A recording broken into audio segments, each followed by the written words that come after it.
MLB Network's countdown for the top 10 catchers airs tonight. So I'm going to give you my top 10 catchers right now for MLB in 2021. Let's get into it.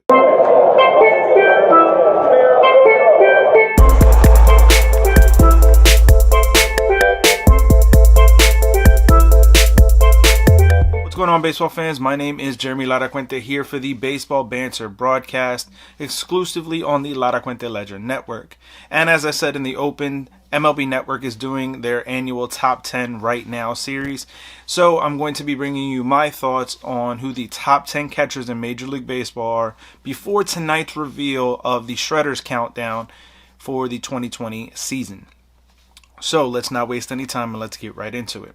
So with the 10th catcher in Major League Baseball, according to me and my opinion, and I encourage you all to make your own list and see how difficult of a process it is, how your personal bias factors in. And I say that to begin with Gary Sanchez. Now, when it comes to Gary Sanchez, he has had quite a few off seasons in terms of his production, his defensive ability, just him as a whole. It has been a little bit of an issue when it comes to actually it's been a lot of an issue when it comes to Gary Sanchez on both sides of the plate in the last couple of seasons. We actually have an article over on LaracuenteLedger.com, and I will leave links to that article down in the show notes below. But Gary Sanchez has had issues on both the offensive and defensive sides of the ball, and I do believe that 2021 is going to be the final kind of swan song for Gary Sanchez if he doesn't turn it around. Now, that being said, the reason why he placed number 10 on my list is that when he's going right, and that's what I have to hope for as a Yankee fan this year, is that Gary Sanchez finds a way to turn it around. He can be one of the most dominant catchers, offensively speaking, in terms of power and production.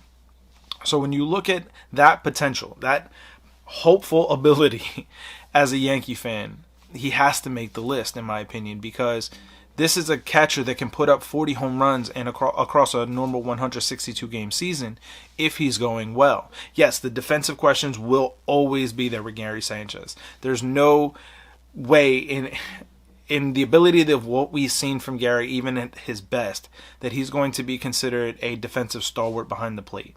But you tend to be able to kind of overlook that a little bit when you're putting up the offensive numbers that Gary has the ability to put up. So the reason he makes number 10 on my list is more of a hopeful kind of pushing him forward, and that's why he's number 10. Now, moving on to number 9 on my list, it's an absolute legend of the catching business, and that is Yadier Molina. Now, this pick, more than any other, even more than Gary Sanchez, is a personal belief. I still 100% believe in Yadier Molina. In my video of my Yankee wish list for the offseason, my shopping list, I made mention of bringing in Yadier Molina to the New York Yankees in order to, one, help Gary Sanchez kind of push forward in his career, but also to be able to give Yadi another opportunity to win the championship. Now, that's not to say that the Cardinals don't have an opportunity, because they are definitely a top-tier team. But I would love to see Yadier Molina in the Bronx to close out his career, although I know that that's probably blasphemy to you Cardinal fans out there. But that being said, I do think that Yadi still has things to offer. While offensively his numbers have declined from his high peak, he's still a defensive stalwart behind the plate. He still has that ability. And if nothing else, the way that he's able to command a game from a pitching calling perspective is something that needs to be imparted to many others. And again, just like with the previous video that I made about the wish list, the reason why I would want to bring Yadi in is to work directly and help Gary Sanchez.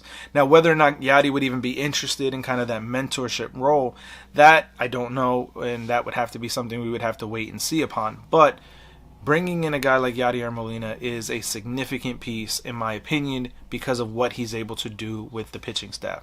And for that reason, he makes number 9 on my list. Now, number 8 on my list is Roberto Perez of the Cleveland Indians. I think that, in my opinion, Roberto Perez is arguably the best defensive catcher in Major League Baseball right now. Now, that can clearly be up for debate, but if you look on the fielding Bible, their total runs saved, he has 40 runs saved, and that's 9 more runs saved than the next best catcher over the last 3 seasons, 2018 through 2020. And yes, 2020 can kind of be looked at as an anomaly type year, but when you look at the defensive ability of Roberto Perez, there's no denying that he is one of the best in terms of that aspect. Now, no, offensively, he's not going to give you what you can get from some other offensive-minded catchers on this list, but when you take into consideration what the catcher is meant to do, meant to be able to call games, to be able to work with the pitching staff, frame pitches, blocking balls, that is the premium aspect for a catcher in reality, and Roberto Perez 100% gives you that. Now, when you look at number 7 on my list, it is Christian Vazquez of the Boston Red Sox. Now, offensively, his numbers have been trending better, and that's why I do believe that there's going to be a huge breakout season for Christian Vazquez in 2021. When you look at, just as a Yankee fan, I've had to deal with him, and I feel like he's been at the epicenter of a lot of bigger moments over the last few years for the Boston Red Sox. And I think that that's probably why he makes my list at this level. But I do think that defensively and offensively, he is very well-rounded. And I think that as he continues to mature in his game and more opportunities behind the dish, he's only going to get better. So that's why he makes my list. Now, as far as number 6, this is more of a offensive-minded pick than anything else, and that's Omar Narvaez. Now, 2020 was a bad season for Narvaez. There's no question about that. But when you look at his previous 2 years, he was really trending in the right direction, and I think getting back to a more normal offseason, a more normal regular season, can really help a guy like Narvaez. Offensively, he is definitely a powerful threat at the plate, and if part of 2020 is to be looked at and analyzed, he did make some defensive strides according to the fielding Bible and Fangraphs as well. He would make some defensive strides and kind of move towards the right direction. So if we can kind of get all of that together, I think Narvaez makes a huge step forward in 2021. Now, number 5 would be the veteran Wilson Ramos. I think that Ramos is quietly putting together a very solid career through his time with the Nationals and now with the Mets. There's a lot there to be excited about if he is your starting catcher. Offensively, this man does produce year in and year out, as we've seen over the last several years. And while, again, 2021 has to be kind of looked at and analyzed a little bit differently, I do think that in 2021, Ramos is back to his normal ways and putting together a very good season. Now, number 4 on my list is that of the Dodgers' Will Smith. And when you look at this, baby-faced catcher, you wouldn't think that he would have the talent and the ability because he's still so young looking and still developing his craft. But the young man knows his game and he plays it to perfection. I think that we're going to see a very, very big year out of Will Smith out in LA. And you're coming off of a World Series winning year, and there's no better force than to be elevated and really try to push your game to the next level than to take over and become the everyday, not a platoon situation, but the everyday backstop for the reigning and defending World Series champions. Now, as we head into the top 3, I definitely want to hear from you guys. Let me know your thoughts down in the comment section below. If you believe where I've gone so far with this list is accurate, inaccurate, if I'm totally off base, what would your list be? Let me know that down in the comment section below. So now let's get back into it with my top 3 catchers. Now, this next catcher has his name completely all throughout the rumor mill, and that is Willson Contreras of the Chicago Cubs. Now, I don't believe that the Cubs are looking to trade Contreras because he's a bad player. I think that it's a lot more, and I've made mention of the Chicago Cubs on our video talking about the San Diego Padres and their trading of Yu Darvish. I believe it's a money move, but there's no doubt about it that Willson Contreras is going to be a big money catcher because of the numbers and the ability that he has. Since he's entered the league, he has been well over the WRC Plus, which is Fangraphs' kind of compilatory tool to label everything down to one number when you look at a player's offensive ability. Contreras has been well above that. And you speak about the versatility that he has. We've seen him play in the outfield for the Cubs as well. This makes him a very significant piece and could definitely push over any team that is on the precipice of a postseason push or even a World Series push. If you go after and you get a guy like Willson Contreras, he can definitely help your team push to the next level. So now we head into the top two catchers, and I think that the second best catcher in all of Major League Baseball is that of Yasmani Grandal. When you look at what Grandal is capable of doing and what he's put up in terms of offensive numbers throughout his career, it is very impressive.